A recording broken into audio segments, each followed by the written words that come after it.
Are Americans getting smarter with their personal finances? Americans are getting better at handling their finances, but most consumers remain behind an economic 8-ball when it comes to setting aside money for emergencies and being able to pay off their consumer debt, according to a study released May 29. The Financial Capability Study opens in new tab, which examined economic health on a state-by-state basis by surveying more than 25,000 Americans last fall, found that just 41% of Americans spend less than they earn, and 56% have not set aside even 3 months' worth of income to handle financial emergencies. Meanwhile, more than one-third, 34%, of respondents pay the bare minimum on credit card debts. And when asked to answer 5 simple financial questions, the average respondent got a score of 57%, essentially a D grade in economic literacy.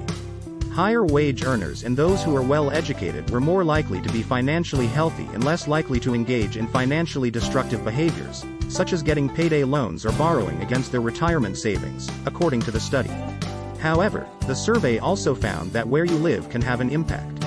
Residents of California, Massachusetts and New Jersey were vastly more likely to have their spending under control and have money set aside for emergencies than residents of Mississippi, Arkansas or Kentucky, according to the study.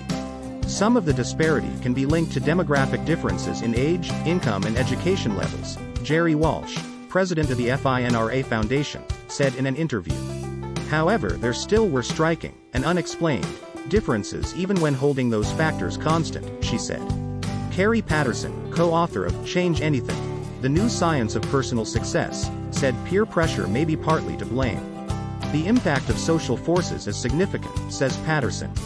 One of the things we've found in studies about weight is that people who are overweight tend to be friends with people who are also overweight. Is it contagious? No.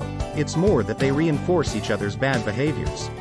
The same holds true with economic ills, he says. If everyone in your community is living beyond their means and carrying large credit card balances, it feels fine and normal to do the same.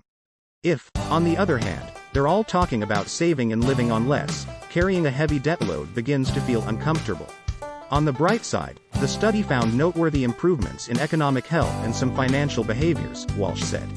For instance, 49% of those surveyed in 2012 said they paid off their credit card balances each month, versus just 41% who reported paying off credit cards in 2009.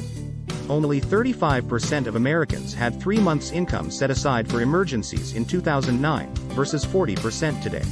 And 40% of those surveyed said they had no trouble keeping up with monthly bills in 2012, a 4 percentage point gain over the 2009 survey results. Additionally, about 1/4 of Americans said they were satisfied with their financial health today, compared with just 16% in 2009. We don't know whether the recession scared people straight, but it did seem to change behavior. Still, says Walsh, there's a long way to go.